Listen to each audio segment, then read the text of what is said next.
Magandang araw po sa inyong lahat. Ako po si Dra. Ligaya Santos at ngayon, tatalakayin natin ang tungkol sa lunas sa maagang pakputingang buhok gamit ang black tea para sa matibay, malusog at ligtas na buhok sa lupeng ziben ara. Maginang at Gino, mayroon po ba sa inyo na minsan ay nasa harap ngang salamin, nagsusukle ngang buhok at biglang nakaramdam ngang lungkot? Kapag napansin natin ang makumikinang na puting buhok na dumarami, tila ba ito ay palalang panahon? Minsan ay nawawalan tayo ng kumpiyansa at nararamdaman na tila ang ating edad ay mabilis na dumarating. Mayroong mga nabahagi sa akin na tuwing lumalabas sila at nakikita ang kanilang mag-dating kaibigan, nahihiya sila sa kanilang buhok na may halong puti. Mayroong pinipili ang pakulayang buhok gamit ang kemikal ngunit nag-aalala naman para sa kalusugan ng anit, takot na mas marami ang malagas na buhok, at takot na masipsip ngang katawan ang nakakalason na kemikal. Ang sunod-sunod na pag-alala na ito ay nagiging pabigat sa pagpapaganda. Naunawaan ko ang mga lihim na pag-aalala na iyan. Naunawaan ko ang pagnanais na may bali ang dating itim na buhok, may bali ang kumpiyansa, kabataan sa pinakaligtas at pinakamabisang paraan. Ngayon, ang aking channel ay magdadala sa inyong isang mahalagang regalo mula sa kalikasan. Isang solusyon na hindi magastos, madaling gawin sa bahay, at ang resulta ay tiyak na ikagugulat ninyo. Ito po ang paraan upang gamutin ang maagang pakputingang buhok gamit ang black tea na magpapaitim at magpapatibay sa buhok ng ligtas sa loop lamang ng 7 araw.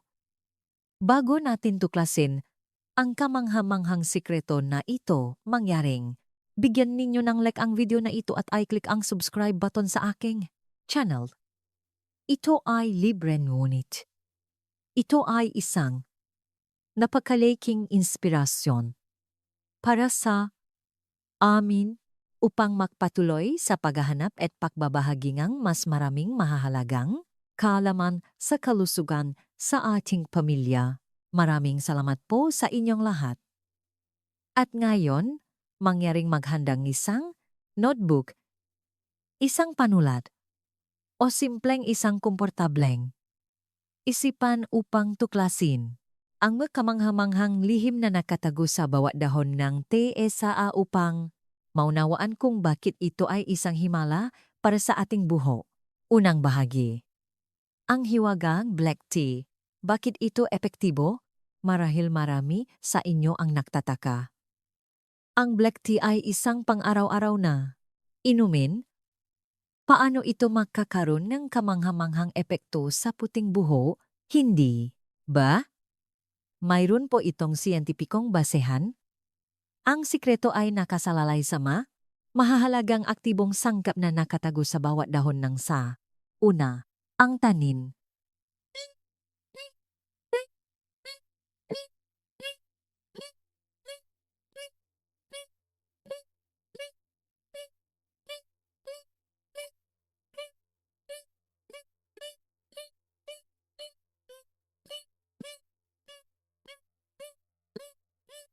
Natural na pangulay.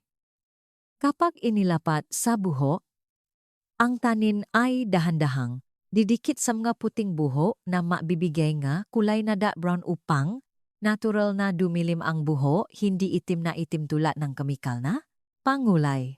Ikalawa, ang ma-antioxidant. Ang masangkap na ito ay tulad ng matatapang na mandirigma na tumutulong protektahan ang mga selula na gumagawa ng itim na pigment sa ugat ng buhok mula sa pagtanda. Dahil dito, hindi lamang pinapaitim ng black tea ang mga puting buhok kundi pinapabagal din nito ang proseso ng paglabas ng mga bagong puting buhok. Ibig sabihin, pinapakain nito ang ating buhok mula sa ugat. Ikatlo, ang caffeine. Ang sangkap na ito ay tumutulong sa mas mahusay na sirkulasyon ng dugo sa anit na nagdadala ng mas maraming sustansya sa ugat ng buhok. Dahil dito, nagiging matibay ang ating mga ugat ng buhok, nababawasan ang pakalagas, at nakakatulong din ito na mapalabas ng mas mabilis at mas malusog ng gabagong buhok. Kita ninyo? Sa black tea lamang, nakakakuha tayo ang 3 hanggang 4 na benepisyo. Ligtas na pinapaitim ang puting buhok, pinipigilan ang paglabas na mga bagong puting buhok, nababawasan ang pakalagas at nagpapasigla ng pagtubo ng buhok. Ngayon, paano natin gagawing himala para sa buhok ang simpleng dahon ng saana? Ito, hindi na. Tayo maghihintay pa?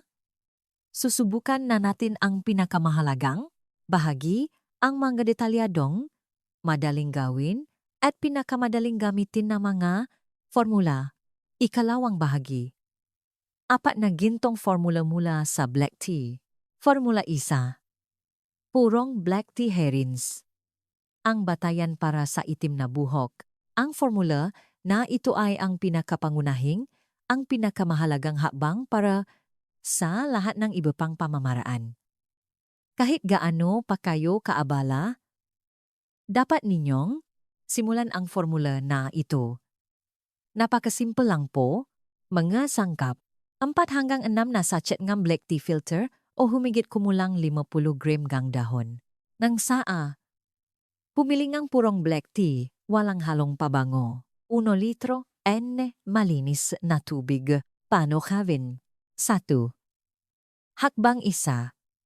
Pakuluan ang 1 litro ng tubig. Kapag kumukulo na, patayin ang kalan. 2. Hakbang 2. Ilagay ang 4 hanggang 6 na sachet ng saa sa kumukulong tubig. Takpan at hayaang bumabad ang tasa loob ngang hindi bababa sa 30 minuto hanggang 1 oras. Kung mas matagal na nakababat, mas nung ang tsaa, mas maraming aktibong sangkap ang lalabas. At mas mataas ang epekto sa pagpaitim ng buhok. Harom. Hagbang 3. Pagkatapos sa 4 na oras pagbabad, alisin ang sakit ng saa at hayaang lumamig ng tuluyan ang saa.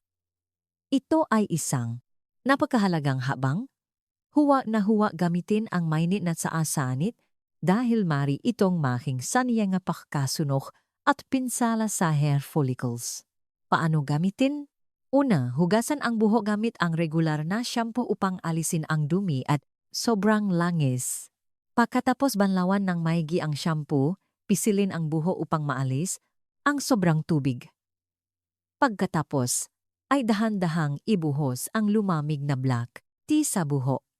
Habang nakbubuhos, gamitin ang dulungang inyong madaliri upang dahan-dahang imasahe ang buong anit sa loop ng 5 hanggang 10 minuto.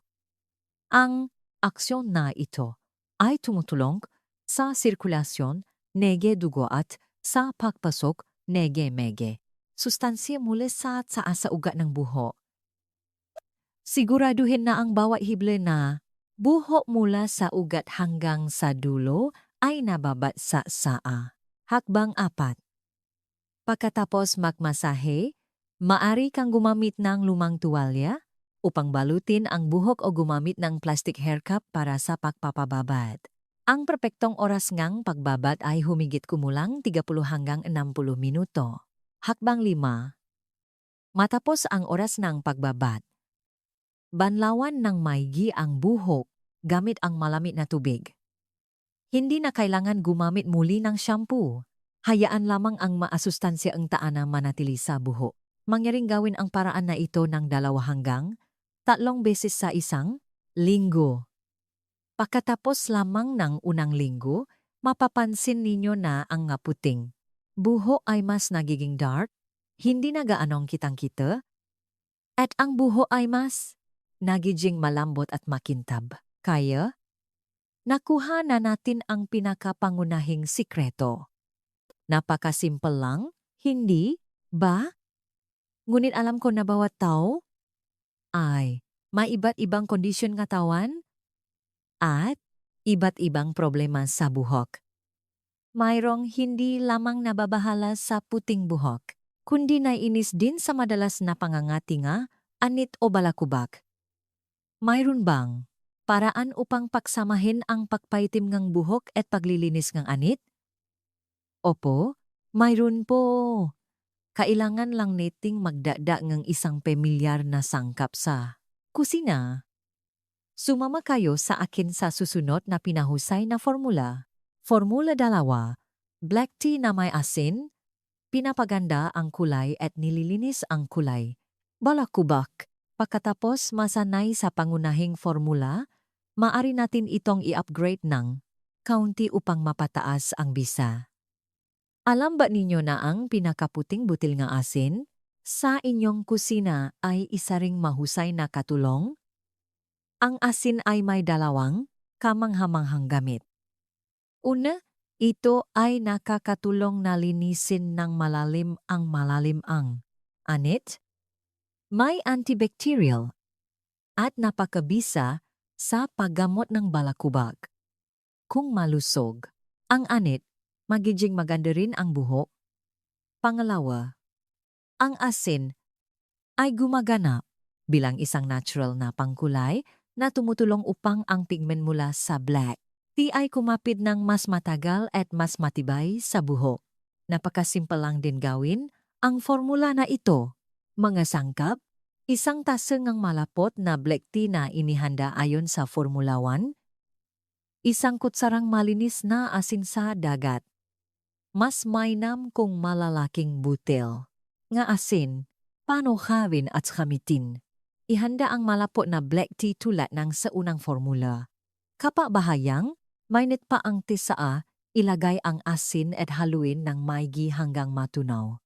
Pagkatapos ay hayaang lumamig ng tuluyan ang pinahalong ito. Ang mahabang sa paggamit ay pareho. Hugasan ang buhok ng malinis, punasan upang matuyo ang sobrang tubig. Ipamahagi ng pantay ang pinahalong black tea at asin sa buhok at anit. At masahehin ng maigi. Pagkatapos ay ibabat ang buhok sa loob ng 30 hanggang 45 minuto. Pagkatapos ay banlawan ng malamin na tubig. Sa formula na ito, hindi lamang mas mapapansin ninyo ang mas mabilis na pagdikit ng kulay sa buhok kundi ang anit din ay mas magiging malinis at sariwa. Ang sino mang madalas mangati ang anit o may balakubak ay dapat subukan kaagad ang formula na ito. 2 beses sa isang linggo ay sapat na. Kita ninyo?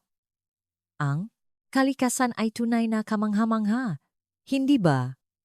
Sa kaunting pagbabago lamang, ang epekto ay nagiging double.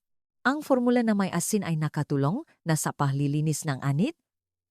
Ngunit alam ko na marami pa rin sa inyo ang medyo nagmamadali. Nice! Makita ang inyong buhok na bumalik sa pagiging itim ng mabilis at mas kapansin-pansin dahil naunawaan ko ang pagnanais na iyan.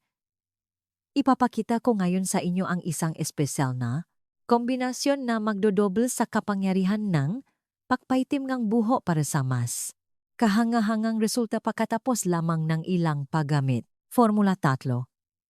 Black tea at cape. Dinodoble ang epekto sa pagpaitim ng buhok. Ngayon ay ang formula para sa mga nais makakita ng mas mabilis at mas kapansin-pansing epekto sa pagpaitim ng buhok. Hihingi tayo ng tulong mula sa isa pang pamilyar na kaibigan, ang kape. Tulad ng black tea, ang kape ay naklalaman din ng caffeine na nakakatulong makpasikla ng paktubo na buhok at lalo na may mahusay na kakayahan sa natural na pagkulay kapag pinaksamaang 2 sangkap na ito, makakaroon tayo ng napakalakas na herbal hair dye. Mga sangkap, 3 sachet ng black tea filter, 3 kutsara ng purong powdered coffee. Walang halong mais o soybean. 700 ml kumukulong tubig. Paano gawin at gamitin? Ilagay ang sachet ng sa at powdered coffee sa isang malaking garapon. Mangkok. Ibuhos ang 700 ml kumukulong tubig, haluin ng maigi at takpan upang bumabad sa loop ng 30 hanggang 45 minuto upang lumabas ang lahat ng sustansya. Pagkatapos, gumamit ng malinis na tela o salaan upang salain ang pinahalong. Panatilihin lamang ang likido at hayaang lumamig ng tuluyan. Ang paggamit ay eksaktong katulad ng manaunang formula. Hugasan ang buhok ng malinis, ipamahagi ng pantay ang pinahalong sa buhok, masahehin, pagkatapos ay ibabad ang buhok sa loop ngang 1 oras upang maganda ang padikit ng kulay, pagkatapos ay banlawan ng malamig na tubig, pagkatapos gamitin ang formula na ito. Hindi lamang mas magiging dark ang buhok, kundi mayroon ding bahagyang bango ngang kapana napakaginhawa. Mangyaring subukan, damhin ang pagkakaiba. Mas malakas ang formula na ito kaya 1 beses, hanggang 2 beses sa 1 linggo lamang ang kailangan. Ang pinaksamang, amoy na kapa at sa, ay tunay na nakaka-relax. Hindi ba? Ang formula na ito ay talagang nabibigay ng napakagandang epekto sa pagulay. Gayunpaman, naniniwala ako na ang pinakamalaking pag-alala ng marami sa inyo ay hindi lamang ang ngaputing buho, kundi ang pag-alala rin sa buho na lalong kumukonti, mas maraming nalalagas, tuwing nagsashampoo, tuwing umaga. Kaya, mayroon bang komprehensibong solusyon? Isang perpektong formula na hindi lamang nakakatulong na paitimin ang puting buhok kundi nakakatulong din na magpalabas ang maraming bagong buhok upang ang buhok ay maging makapal at malambot muli? Opo, mayroon po. At ito ang pinakapaboritong formula na nais ibahagi ng aking channel sa inyo. Ngayon, Formula 4.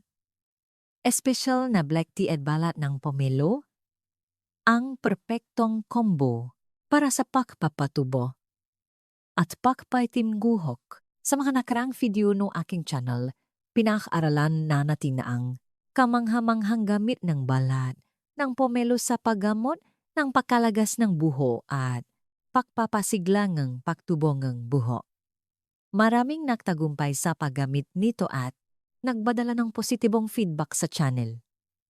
At marami rin ang nagtanong sa akin kung maari bang pagsamahin ang black tea at balat ng pomelo? Opo, lubos po. Itong possible.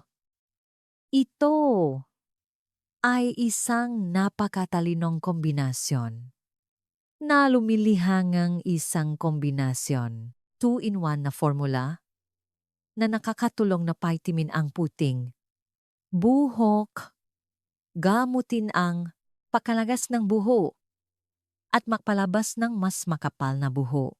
Paano gawin ang espesyal na formula na ito? Mga sangkap, 4 na sachet ng black tea filter. Balat ng isang sariwang pomelo, kailangan lamang ang berdeng balat sa labas na naglalaman ng pinakamaraming essential oil. 1,5 litro NNG malinis na tubig. Paano gawin at gamitin? Hugasan ng malinis ang balat ng pomelo, hiwain sa maliliit na hibla. Pagkatapos, ilagay ang balat ng pomelo sa kaldero kasama ang 1.5 litro ngang tubig at pakuluan sa loob ngang humigit kumulang 5 minuto upang lumabas ang essential oil mula sa balat. Pagkatapos ng 5 minuto, patay na ang kalan at kaagad na ilagay ang mga sachet na black tea. Takpan ng mahigpit at hayang bumabat sa loob na 30 minuto. Sa huli, alisin ang lahat ng balat na kat pomelo sa lain upang makuha lamang ang malinis na likido at hayaang lumamig ng tuluyan. Gamitin ang likidong ito upang hugasan, masahehin at ibabat ang buhok tulad ng sa manaunang formula. Dahil ang formula na ito ay napakalinis at may maraming sustansya, maari ninyo itong gamitin bilang pang-araw-araw na panghugas. Pagkatapos mag-shampoo. Ang halimuyak ng essential oil ang pomelo na pinaksama sa amoy ng saa ay magpapagaan ng inyong pakiramdam. Kung patuloy na gagamitin, hindi lamang didilim ang puting buhok kundi magtutubo rin ng maraming buhok, magiging mas makapal at mas maluso ang buhok. Ikatlong bahagi. Apat na gintong paalala na dapat tandaan. Magina nga Ginoo, anuman ang pamamaraan, gaano man ito kaganda, kailangan itong gamitin ng tama. Ganon din sa black tea. Mangyaring tandaan ang apat na gintong paalala na ito. 1. Pagiging matiyaga ang susi sa tagumpay. Ito ay isang natural na pamamaraan, hindi kemikal, kaya kailangan ng oras upang makabisa. Huwag asahan na, pagkatapos lamang ng 1 o 2 beses na paggamit ay magiging itim na ang puting buhok, dahan-dahan ang epekto. Pagkatapos unang linggo, magsisimulang dumilim ang buhok. Pagkatapos ang 1 buwan, mapapansin ninyo ang malaking pagbabago. Kaya, ang pagiging matiyaga ang pinakamahalagang salik. Huwag sumuko kaagad. 2. Mag-ingat sa dry hair. Bagamat ang kafine sa black tea at kape ay mabuti para sa pagpapasiklang pagtubong buhok. Kung lapis ang paggamit, maaari itong maging sanhingang bahagyang pagkatuyong ng buhok para sa ilang may natural na tuyong buhok. Upang maiwasan ito, huwag ibabad ang buhok ng masyadong matagal kaysa sa inirekomendang oras. Pagkatapos banlawan ng may giang, gumamit ang moisturizing conditioner sa dulo ng buhok. O minsan, maari kayong gumawang hair mask. Sa pamamagitan ng pahalo ng black tea sa isang kutsarang pulot o aloe vera gel. Ang pinaalong, ito ay nakakatulong sa pagpaitim at pagmo-moisturize ang buhok ng napakabisa. 3. Laging subukan ang reaksyon muna. Bagamat ang black tea ay napakalinis, mayroon pa ring ilang kaso na labas na sensitibong anat na maring magkaroon ng bahagyang iritasyon. Kaya, bago ilapat sa buong ulo, kumuhangang kaunting saa at ipahit sa mali na bahagi nga, bala sa likod ng tengasa. Lupong 30 minuto. Kung walang makitang senyales ang pamumula, pangangati. Pagkasuno, marina kayong gumamit ng walang pag-alala. Ang kalitasan, ang laking una. At isa pang malit na tip. Ang black tea ay maring magpamanas sa damit at tuwalya.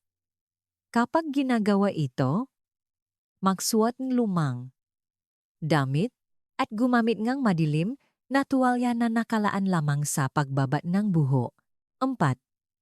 Pagsamahin ang pagkain at pamumuhay.